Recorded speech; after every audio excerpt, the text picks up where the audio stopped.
ಇನ್ನು ಚಾಮರಾಜನಗರದ ಹುಮ್ಮಸ್ ಸರ್ಕಾರಿ ಶಾಲೆಯಲ್ಲಿ ದಲಿತ ಮಹಿಳೆಯನ್ನ ಬಿಸಿ ಊಟಕ್ಕೆ ನೇಮಿಸಿದ್ದಕ್ಕೆ 21 ಮಂದಿ ವಿದ್ಯಾರ್ಥಿಗಳು ಶಾಲೆ ತೊರೆದಿದ್ರು ಅಂತ ನಿನ್ನೆ ಸುದ್ದಿ ಮಾಡಿದ್ವಲ್ಲ. ಅದರ ಇಂಪ್ಯಾಕ್ಟ್ ಏನು ಅಂತಂದ್ರೆ, ಇವತ್ತು ಗ್ರಾಮಕ್ಕೆ ಸಿಇಒ ಅವರು ಹೊಡಿದ್ರು, SP ಅವರು ಹೊಡಿದ್ರು, DDP ಆಯ್ತು, ತಹಶೀಲ್ದಾರ್, ಸಮಾಜ ಕಲ್ಯಾಣ ಇಲಾಖೆ ಅಧಿಕಾರಿಗಳೆಲ್ಲ ದೌಡಾಯಿಸ್ಬಿಟ್ರು.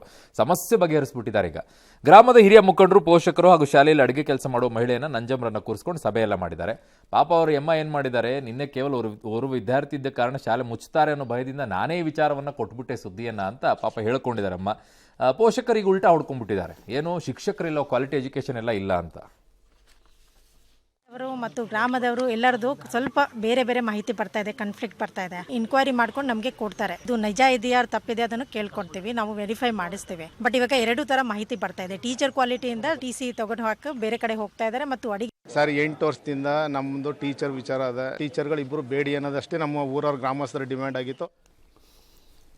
ಸಾಕ್ಸು ಫ್ರೀ, ಶೂ ಫ್ರೀ, ಬಟ್ಟೆ ಫ್ರೀ, ಫೀ ಫ್ರೀ, ಎಲ್ಲ ಫ್ರೀ.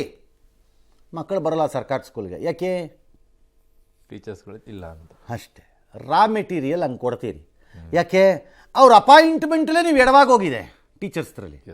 ಅಲ್ಲೇ ಎಡವ್ಬಿಟ್ಟಿದ್ದೀರಿ. ಹೌದು, ಅಲ್ಲಿ ಟೈಟ್ ಮಾಡಿದ್ದಿದ್ರೆ ಸರಿ ಹೋಗ್ತಿತ್ತು. ಅಲ್ಲೇ ಎಡವಾಗೋಯ್ತು. ಬೇಲಾಗಿ ಮನೆಗೆ ಹೋಗ್ಬೇಕಾದವನ್ನೆಲ್ಲ ಟೀಚರ್ ಆಗ್ಬಿಟ್ಟ. ಹೌದು. ಆವು ಗೊತ್ತಿಲ್ಲದೆ ಇರೋನೆಲ್ಲ ಕನ್ನಡಕ್ಕೆ ಬಂದ. ಕ್ವಾಲಿಟಿನೇ ಇಲ್ಲ.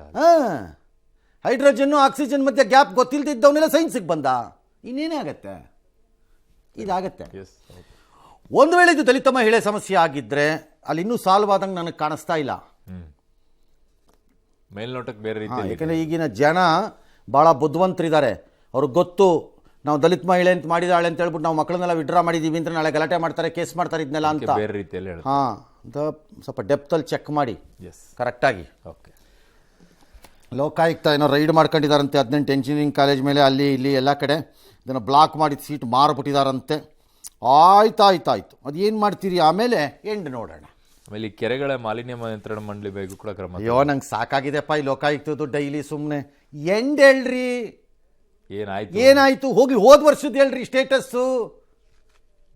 ಇಲ್ಲ, ಸುಮ್ಮನೆ ಡೈಲಿ ಇದೊಂಥರ ಇವತ್ತು ಬಸ್ ಹೊರಡ್ತು 16 ಜನ ನತ್ತಿಸ್ಕತ್ತು ಅನ್ನೋ ಟೈಪ್ ಸ್ಟೋರಿ ಆಗಿದೆ ಈ ಲೋಕಾಯುಕ್ತದ್ದು.